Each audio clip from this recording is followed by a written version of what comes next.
When stupidity and the stock market clash, something extraordinary happens, as this one trader thought he got margin called for $5.2 million, then proceeded to lose his life savings and a full-time job, only to now go all in on one stock. But when you're long enough in the market, impossible things can happen, as someone made back 5 years of losses in just a week. And we have a trader who lost $1 million and has just one regret. It's that he wasn't able to reach the echelon heights of degeneracy. But first, it is my honor to present to you a trader who goes by the name of Interaction Fun 5368. He's down on his latest post by 100%, but this most recent loss is just a small part of his story, and although it's enormous in itself, it's still small in comparison to his all-time loss. His humble journey begins on December the 20th, 2022 with probably the worst way to start the holidays. He needed help because Robinhood said he had to deposit $4.4 million, and believe it or not, all of that started a week before with just $32,000. He was selling puts on DWAG for a couple of weeks, and that was gaining him about $501,000 a week. He then started selling puts on the SPY and realized he could do an iron condor and sell credit spreads on calls as well. Now, because there is a lot of technical terms here, let me just quickly explain them. Selling puts basically means that if a stock goes up, you make money, and if it goes down, your losses are theoretically unlimited. Iron condor is an option strategy that makes you money when the market moves sideways, and a bear call spread is an option strategy where your max profit and max loss are limited, and you make money if the stock drops below a certain price. Anyway, on Tuesday he had an iron condor which closed out of the money on both sides, but Robinhood still closed his position for a loss of 9k before expiration, when he was due to collect all premium. Even though he was angry at the injustice, he let it go because he realized it was an oversight on his part to not realize Robinhood would close them out. Luckily though, on Wednesday he made back 25k, but that profit didn't last for long because on the next day the S&P dropped and his spreads became deep in the money. By the end of the day his account dropped below 25k, so he did the only logical thing and deposited an additional 10k. Now here comes the crazy part. On the last day of the week he received a notification that because his account dropped below 25k on Thursday, his instant deposit limit was reduced from 25k to 10k. So he started rolling his spreads from December the 16th to 23rd for either a 0.0 credit or 0.2 debit. But midway through this they put a restriction on his account and did not let him trade until he closed out his spreads and accepted the loss of collateral. On top of that, he spent hours on chat support, but in the end he sold his position and cleared up the call. And just when he thought it was over, he received this absolutely insane email stating he needs to deposit $4,417,455.35 or closed all his positions by end of the day. Meanwhile, his deposit from last week would clear the next day, and his app said he was only in a deficit of $776. But he didn't know how he was in a deficit at all because all his positions were covered and nothing has been exercised. Now just imagine going through all that and being on a waitlist for a callback for 3 hours. And what made this margin call even stranger is the fact that he only used his own money and was not on margin at all. But instead of Robinhood resolving the issue, they just increased the account deficit to $5.2 million.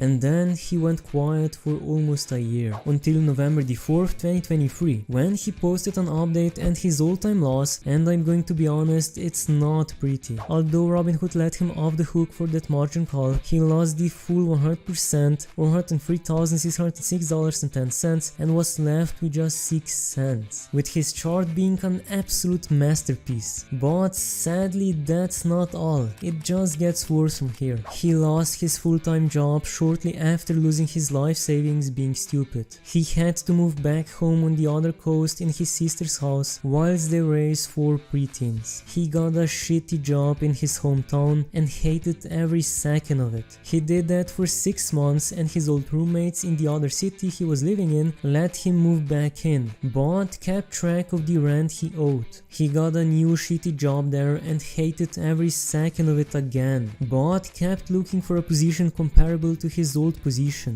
He finally got the job he wanted after nearly a year and is financially recovering. Since then he's been investing slowly and steadily, the right way, buying, holding and selling hard calls when volatility spikes. And if you thought he actually started making smart decisions, well, I don't even know what to tell you. But that's certainly not the case, because he's been doing all of that on just one stock, Fubo TV. He's hoping if they become cash flow positive by 2025, like they claim, that the big institutions will come in. Now for reference, the stock is trading at around $2.50, while his cost average is $2.17. He thinks the company will be successful, but we'll see. He's the guy who lost his life savings after all. Luckily for some, there is light at the end of the tunnel, as J. Gabriel B., after losing constantly for 5 years, came back in 1 week. He started his journey on November 20th, 2018 with options on Nvidia, Block and Target, and at least based on his all-time chart, even this first trade didn't make him money. About a year later he bought 6k worth of TQQ calls, and that trade also didn't work out. 1 month later he revealed he was actually a student who worked 3 jobs that summer just to buy 8k worth of Tesla calls, and at this point I don't even have to say it, but he lost on that trade as well. And then he somehow made a 13x gain, but sadly because he had no money left for the trade it was only $520. And then for 4 years he didn't post any more of his trades, but we can see that his account just continued dropping until 1 week ago when he made a change. By making 201% or $43,685.61 in just a week, bringing his all-time gain to 7%, which means he's still down when you count in inflation,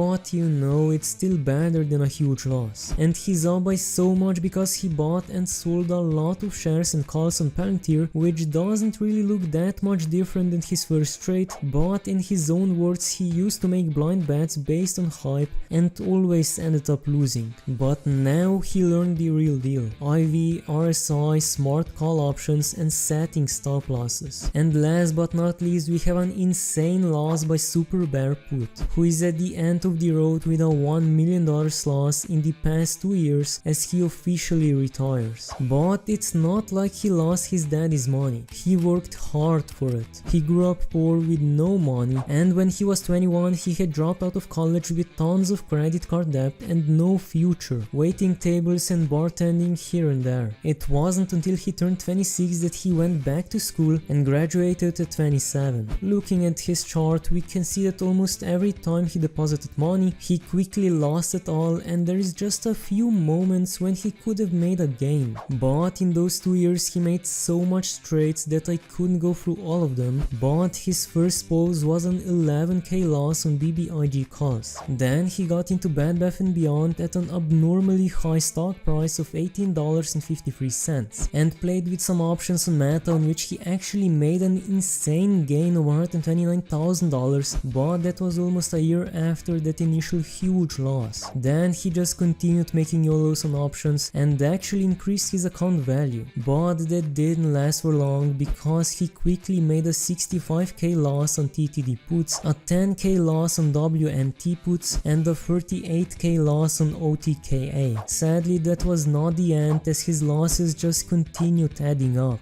although he still made some insane gains along the way, like this 342k gain on Carvana calls. But there were a lot more losses than gains, which is why altogether he's down by 98% or $982,154.50. And now he has one final YOLO that he's going to do, but it's looking very grim. His 50k put position got obliterated on Friday on that crazy market pump, so he's going to focus on his career and now pending startup, as he's too much of a degenerate with zero discipline to trade and speculate. Now the chart only goes back 2 years, but he's had some other crazy runs prior to that, and even though it shows he's down $1 million, about half of that was from the big squeeze, so he's really down by about 500k of post-tax blood, sweat and tears. He'll be alright though. He's got an amazing career and he's going underground to work on something that may pay more than the markets could ever give. He has zero regrets. Actually, he does have one regret. It's that he wasn't able to reach the echelon heights of degeneracy. His story is pale in comparison to the likes of Control the Narrative, Irony Man, Anal Farmer and more. He's failed to reach the hallowed halls of legends. Still, it's been one heck of a ride. And if you want to see what happens when you get margin called 4 times, click on the video that just popped up.